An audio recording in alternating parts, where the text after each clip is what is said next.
जिंदगी कुछ यूं गुजारी जा रही है जैसे एक जंग हारी जा रही है। जहां पर पहले से जख्मों के थे निशान, फिर से वहीं पर चोट मारी जा रही है। ओकर टीवी में आपका स्वागत है दोस्तों। मैं सुधाकर पांचाल, आपका दोस्त एवं होस्ट। आज हम बात करेंगे किसी की मौत पर। तमाम वे लोग जिन्हें आवाज उठाने की आज़ादी है, कार्रवाई करने की जिम्मेदारी है, जिंदगी बचाने की ताकत जिन्हें ईश्वर ने दी है, वहीं अगर अपने कार्य से विमुख हो जाए तो इंसान कहाँ जाए। यह अस्पताल है या कसाई खाना? जमीनी भगवान कहे जाने वाले अस्पतालों में अगर लापरवाही का आलम सर चढ़कर बोलने लगे तो मरीजों का ऊपर वाले भगवान के पास जाना तय है। और इसका उदाहरण छत्तीसगढ़ की शांत धरा पर कसाई जैसा व्यवहार करने वाले अस्पतालों में देखा जा सकता है। दो अस्पतालों की गहरी साजिश में एक मासूम महिला की मौत से भले ही उसके घर वालों का दिल दहल गया हो, किंतु उस मृत महिला की लाश पर रोटी सेकने वालों ने उसे अवश्य बना लिया। वरना दोनों अस्पतालों के षड्यंत्र में हत्या का हो या लापरवाही पूर्वक किसी की जान लेने की खबर बताने जैसी अनेकों प्रेस आईडी लगने के बाद भी मामले का दब जाना कम आश्चर्य का विषय नहीं है। हम बात कर रहे हैं जांजगीर चांपा के जूनाडीह चोरभाटा निवासी बिंदिया कश्यप की, जिसकी मौत के कारण दो दो अस्पताल बन गए। लेकिन मजे की बात यह है कि दोनों अस्पताल प्रबंधन यह मानने को तैयार नहीं कि बिंदिया कश्यप की दर्दनाक मौत हमारी लापरवाही से हुई है। उधर जांजगीर चांपा के मुख्य चिकित्सा एवं स्वास्थ्य अधिकारी मनोज वर्मन, जिन्हें इस लापरवाही की जांच करना था, प्रतिवेदन आने के बाद ही कुछ कहा जा सकता है कहकर अपना पिंड छुड़ाने का प्रयास किया था। एक घटना से हमें अवगत कराया, उसी की इन्वेस्टिगेशन के लिए मैंने दो जिम्मेदार डॉक्टरों को भेजा, गायनेकोलॉजिस्ट भी भेजा अलग से। पैनल से बाहर जाके मैंने बोला पूरा मामला थोड़ा गंभीर लग रहा है, जैसा आरोप लगा है। तब वो जांच किए हैं, प्रतिवेदन अपना देंगे, फिर बताऊंगा आपको। जो आज दिनांक 30 सितंबर 2025 को मोबाइल से संपर्क कर अब तक क्या कार्रवाई हुई प्रश्न करने पर जवाब था, मामला पुराना हो गया, मोबाइल पर जानकारी नहीं दूंगा, सामने आकर पूछिए कहकर अपना पल्ला ही झाड़ लिया।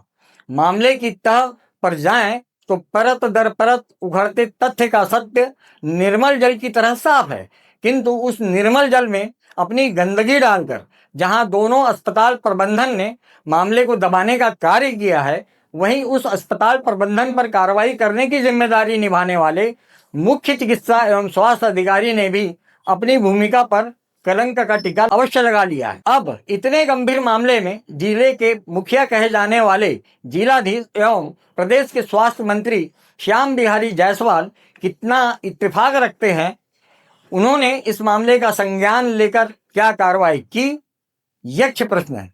जांजगीर चांपा जिले के जूनाडीह चौराभाटा निवासी बिंदिया कश्यप को जांजगीर चांपा स्थित दादी सती अस्पताल में प्रसव हेतु भर्ती कराया गया था। जैसा कि आज के हालात में नॉर्मल डिलीवरी का प्रचलन समाप्त हो चुका है, बिंदिया कश्यप का भी ऑपरेशन किया गया। जुड़वा बच्चों की प्राप्ति पर पूरा कश्यप परिवार बेहद प्रसन्न था, किंतु उनकी प्रसन्नता पर उस वक्त पानी फिर गया जब उसमें एक शिशु का निधन हो गया और बिंदिया कश्यप की दर्दनाक मौत का कारण भी अजीबोगरीब था।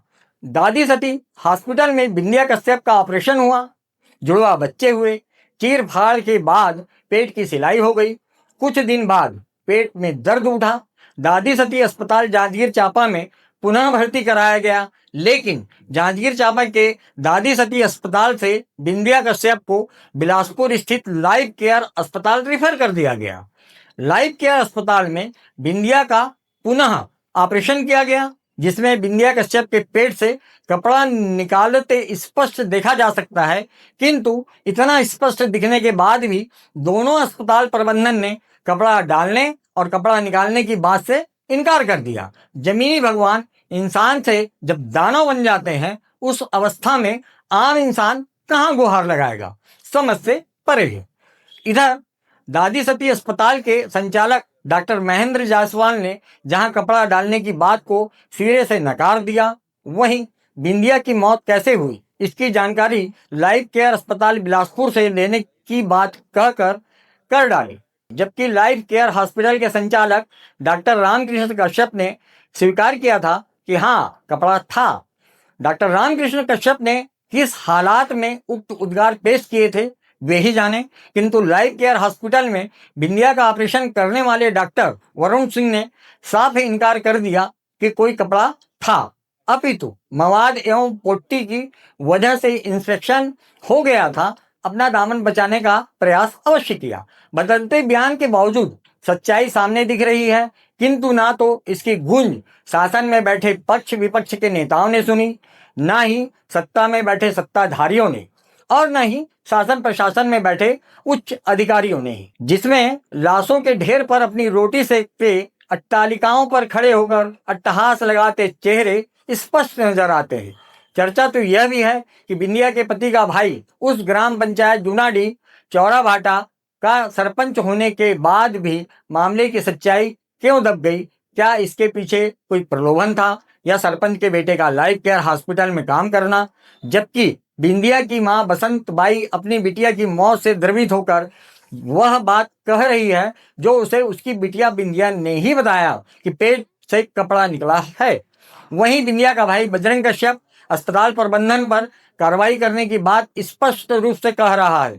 अब सवाल उठता है कि ऐसे कर्मकांड करने वालों पर कार्रवाई करने वाले मुख्य चिकित्सा एवं स्वास्थ्य अधिकारी ने अपना दायित्व क्या सही निभाया? क्या जांजगीर चांपा एवं बिलासपुर के जिलाधीश पर सवाल नहीं उठता? क्या स्वास्थ्य मंत्री श्याम बिहारी जायसवाल का दिल नहीं पसीजा? क्या गरीबों पर होने वाले अत्याचार पर संवेदनशील भाजपा सरकार इतनी कठोर हो चुकी है कि मर्माहत करने वाली घटना के बावजूद मूक दर्शक हो गई? क्या मेडिकल बोर्ड इस तरह की होने वाली घटना पर संबंधित अस्पतालों का लाइसेंस रद्द करने का मादा रखता है? क्या पुलिस प्रशासन की जिम्मेदारी रिपोर्ट के आधार पर ही कार्रवाई करना है? सवाल बहुत है, मामला गंभीर है। षड्यंत्र के जाल में बेचारा गरीब लाचार है। शासन प्रशासन मौन है। मानवाधिकार का डंडा ठंडा पड़ चुका है। चौथा स्तंभ हिल चुका है। गरीब की मौत बिक चुकी। आम इंसान का जमीर मर चुका है। बेचारी बिंदिया अपने नवजात शिशु के साथ चल बसी है। नक्कार खाने में तूती की आवाज सिर्फ गूंजते ही रह गई। किसी ने सच ही कहा है कि लकड़ी के कीड़े पूरी कुर्सी खा जाते हैं, किंतु कुर्सी के कीड़े पूरा इंसान। फिर भी मेरा देश महान। बताए रही से मोर बेटी है बिंदिया अच्छा बताई मोर बेटी ऑपरेशन ले निकली से ना ता कपड़ा निकले से गाई के हाथ रही से और बीपी लापन कम बताई से तमा कहे हाँ ठीक हो जाही बेटी तो सूजी पानी लगा थे ऐसे कहे हम और वही कपड़ा निकली से ऐसे कही का मैडम मन कहा रही रिपोर्ट कर दे ऐसे के दादी सती जांजगीर में और मतलब समझा ऑपरेशन हो के मतलब घर वापसी हो गई से 12-15 दिन के गल मतलब वो करना जो ऑपरेशन रिश्ते पक गई से पके के बाद मतलब समझा बहुत नहीं छोड़ी मतलब फिर दादी सती कर गई। दादी सती यहाँ मतलब समझा गई ना तो समझा बोल भाग मतलब वो मन निकाले कोशिश करी इसकी दवा मवाद भर रही से और निकाल के समझा देखी हम नहीं समझा छोड़ सकी की दवा अब नहीं साफ हो चुका है तो हम नहीं है कर सकन जावा आने बड़े हॉस्पिटल में चले जा ऐसे कि मतलब यह कर इसकी दवा यहाँ ले मन समझा ट्रांसफर मतलब लाइफ केयर में मतलब फिर कर दी ऑपरेशन करी तो मतलब अब वही कपड़ा फांसे रही की दवा बोल निकाली तो समझो शरीर में पूरा इन्फेक्शन फैल गई से इला उहे कि समझे कंप्यूटर चला थे ना वो बिहान दिन ऑपरेशन हो बात करके मतलब जाए देते की दवा तो वो बताई इसकी दवा साथ में रही है हमारे बहन भी बता रही थे। ऐसा मेरे जानकारी में नहीं है भाई, है ना, जो बोलता है वो गलत है और ऐसा कुछ हम लोग को जानकारी में नहीं है। ठीक, ऑपरेशन के दौरान वहाँ तौलिया निकाला गया है, कौन बोलता है? हम लोगों को इसकी जानकारी नहीं है। जो वायरल वीडियो पुष्टि कर रही है इसकी। वायरल वीडियो में क्या कैसा है अभी तक मैं देखा नहीं हूँ। ठीक है, जो भी है उसका सत्यता का जांच कराइए और मेरे को तो अभी कुछ जानकारी मिला नहीं है। ऐसा कुछ रहता तो मरीज के घर वाले पहले मेरे ख्याल से मेरे पास आते। ठीक है, अभी तक उनके घर वाले मेरे पास नहीं है तो हम उसको कैसे सही मान लें जो आप बोल रहे हैं। वीडियो भी जारी किया है उसके घर वाले ने आपके लिए? वीडियो जारी किए हैं तो वीडियो आपकी जो घर वाले की जरूरत ही नहीं थी आपको, फिर वीडियो की आपकी आवश्यकता ही नहीं है आपके। नहीं, घर वालों को बुलाइए ना, घर वालों को सामने बुलाइए, जो बोलेंगे उसको हम समझेंगे कि डॉक्टर वहाँ क्या किए हैं कैसा किए हैं उसके आधार से अपन देखेंगे, डॉक्टर सही जानकारी देंगे। घर वालों के ऐसा तो नहीं कि परिजनों को दबाव बनाया जा रहा है ताकि कुछ नहीं, हमारे परिजनों से कोई दबाव नहीं है। ठीक है, आप लोग परिजनों से जाके मिल सकते हैं, हमारे कोई उनका वो नहीं है।